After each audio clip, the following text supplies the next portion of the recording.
So the paper I was doing is a crystallization of the large membrane protein complex, photosystem 1, in a microfluidic channel.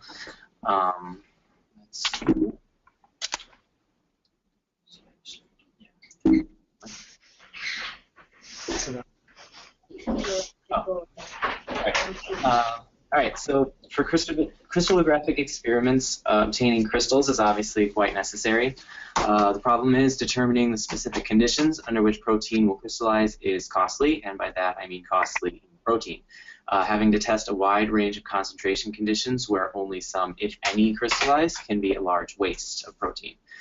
This is especially true for the large membrane protein complexes, which at the time of this paper constituted less than 400 of the over 80,000 protein structures determined, largely due to difficulty in forming protein crystals large enough for use in traditional crystallography.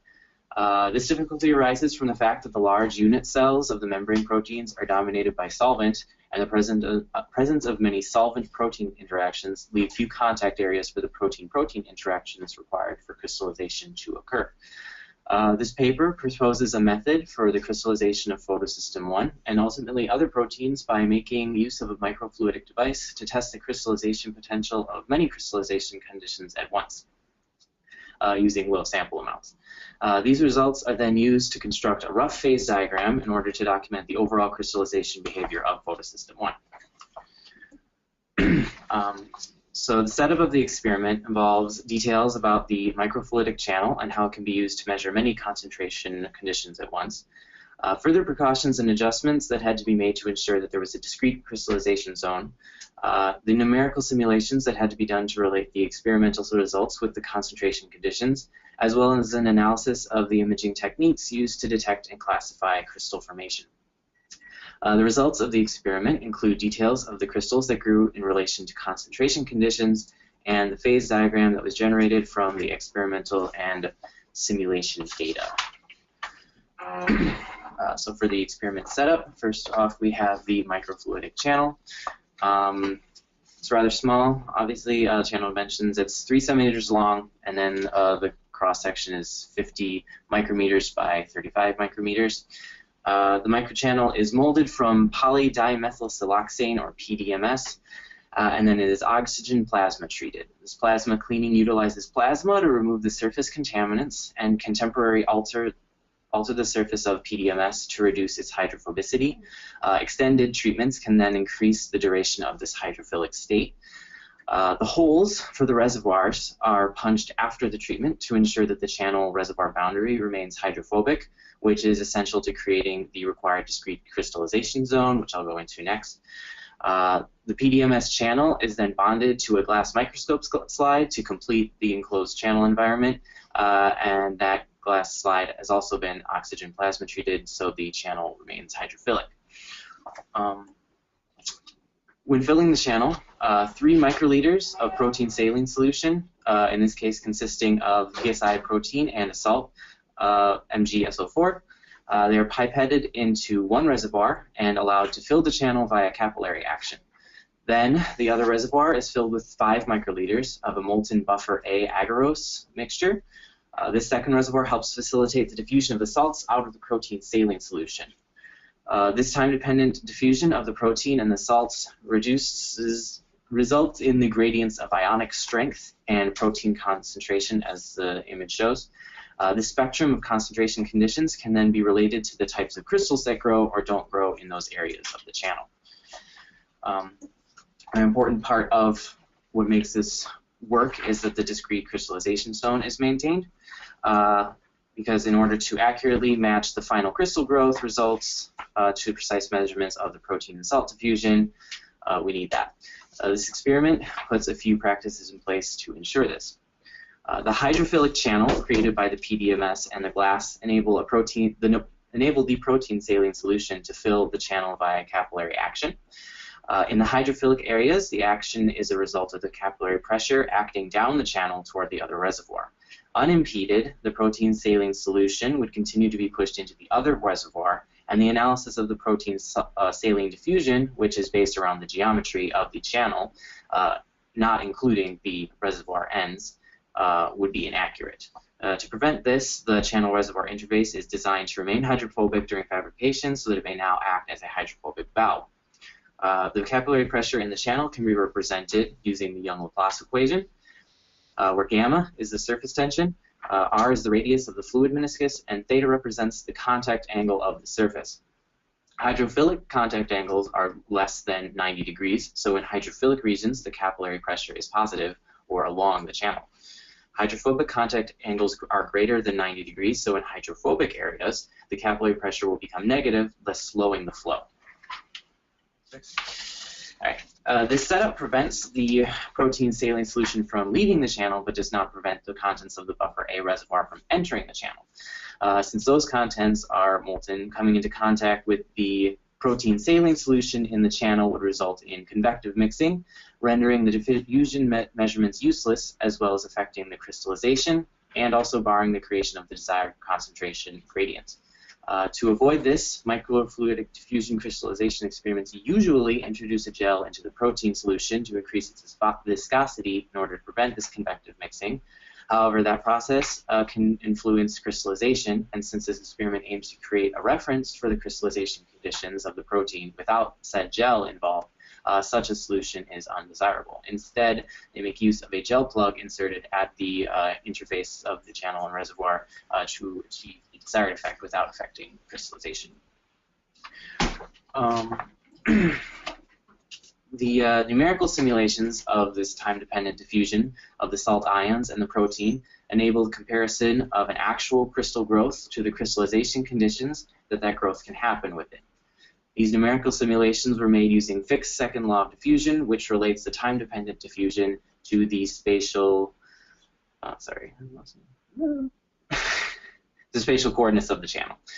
Fixed second law is a differential equation which relates the time derivative of the concentration to the Laplacian of the concentration times the diffusion coefficient. Given are the diffusion coefficients for the salt ions and the protein. Protein diffusion in the gel reservoir is also included for cases involving a gel plug also inserted at the protein reservoir end in order to slow down the flow of the protein saline solution. As the hydrophobic valve only slows down the flow, if it moves too fast, it can still push the gel out of the gel reservoir, which will compromise the discrete crystallization zone. But depending on the protein, this may or may not be necessary, just depending on how fast the particular protein travels down the channel. The image here depicts the concentration profiles of the salt ions and the protein determined by numerical simulations using COMSOL Multiphysics 4.3 software. In the region of the channel, this 3 centimeter length, the diffusion of the salts is both linear and comparable. The protein, however, is hyperbolic in this region. You can see the entire range of the relative concentration is achieved by the protein even before the first centimeter. This difference in the concentration profiles is due to the protein's diffusion coefficient being orders of magnitude smaller than that of the salt ions. You can see it is 10 to the negative 12, whereas the salt ions are around 10 to the negative 9th, 10 to the negative 10th. The fact that the protein diffuses much more slowly than the salt ions is crucial to its ability to crystallize. If it diffuses too fast, there would not be enough material to initialize crystallization.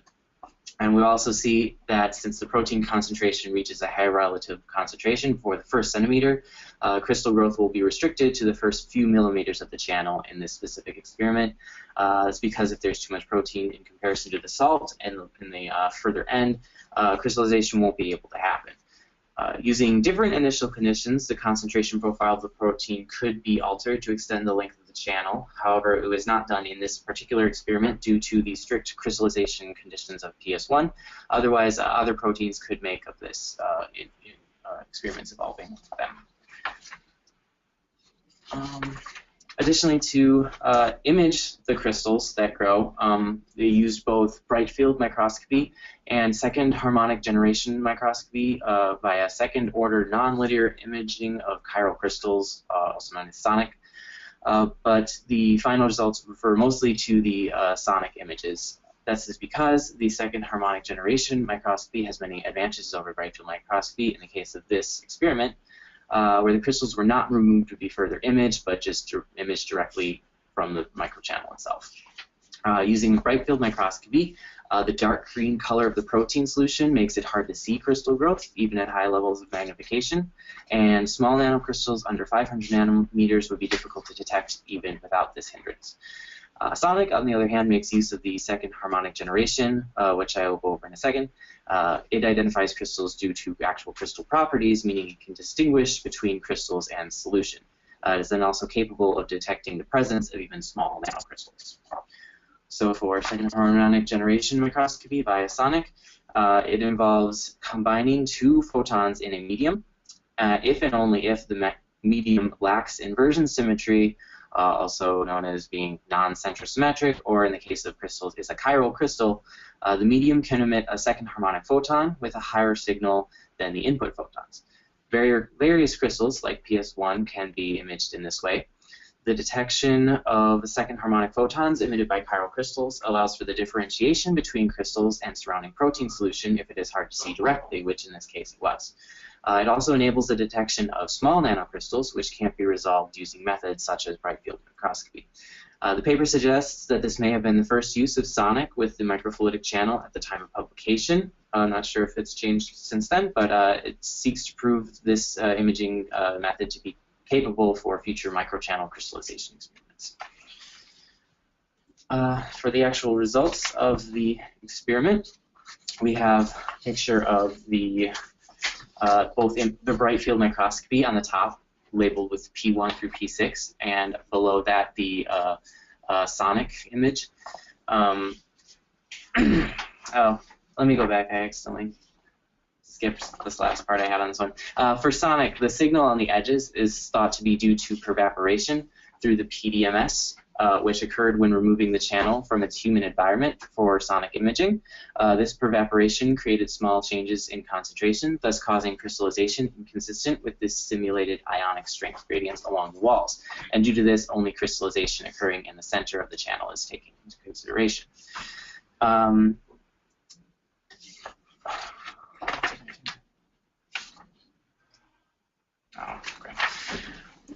Sorry. So we can see that this is here at this end. On the edge there is signal where it's not expected to be, and only the middle is taken into account. The crystallization of PS1 is accomplished using the reverse of salting in diffusion method, as opposed to salting in methods, which utilize high ionic strength conditions. The reverse effect occurs at low ionic strength. In both cases, protein solubility is reduced, though for different reasons. This state then enables the protein to form crystal contacts. The large difference in diffusion rates of the protein and salt ions creates the ionic strength gradient, which will cause the protein to crystallize in different ways along the channel. At P1, we can see that in the center here there is no signal, and then at P2, we begin to see a large amount of small crystals, and as we move through points P3 through P6, there begin to be a lot less crystals, but of increasing size. The types of crystals that form are then compared to the numerical simulations, and a phase diagram can be created. This phase diagram compared well with what is known about the PS1 crystallization. This technique was then also repeated, easier to crystallize proteins like lysozyme and phycocyanin, which we already know something about the phase diagrams, and these results also compared well with those. And lastly, the phase diagram is a general reference of how a protein will crystallize given different concentration conditions. In the supersaturated zone, protein quickly precipitates out of solution and forms amorphic precipitate instead of crystals. In the nucleation zone, spontaneous nucleation is able to occur. That is, protein can gather to grow into crystals.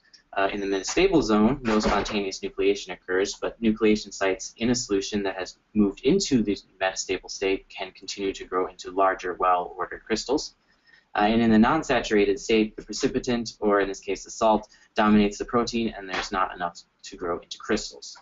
Comparing the imaged crystals to the numerical simulations and plotting them on a graph with the salt and protein concentration on the axes, as seen here, allows you the phase diagram to be estimated by determining which zone ranges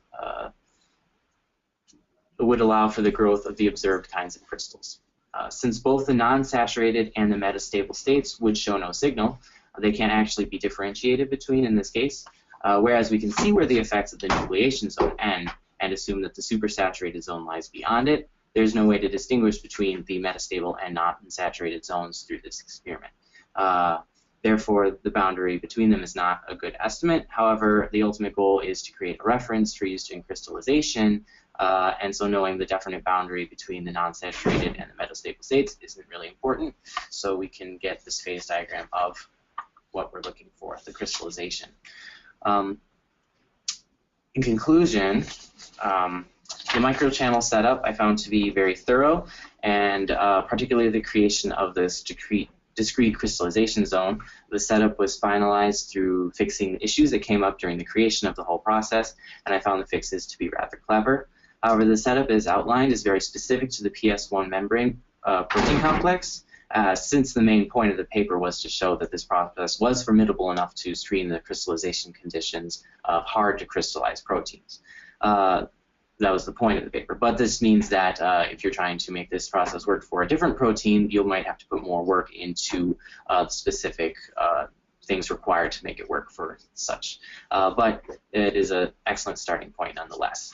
One of the main goals of this process is to lessen the protein used in screening for crystallization conditions for not just hard-to-crystallize proteins, but also all proteins.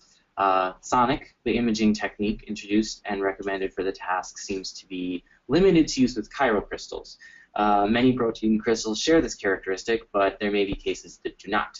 In these cases, the advantages that SONICC affords would not be available, but in cases where SONICC can be used, it seems that it would be an invaluable tool, especially in situations involving dark solution, which includes growing crystals or when screening for the growth of nanocrystals. The final product of the process, the phase diagram, is an estimate. That said, it does not claim to be an exact representation of the crystallization conditions, only a tool to expedite the crystallization screening process.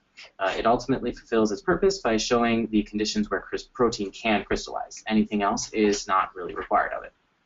Overall, I feel like this process proves to be a capable method of screening for crystallization conditions due to its potential to reduce both our waste of protein as well as our frustrations with the crystals themselves. And that is all I have. Are there any questions?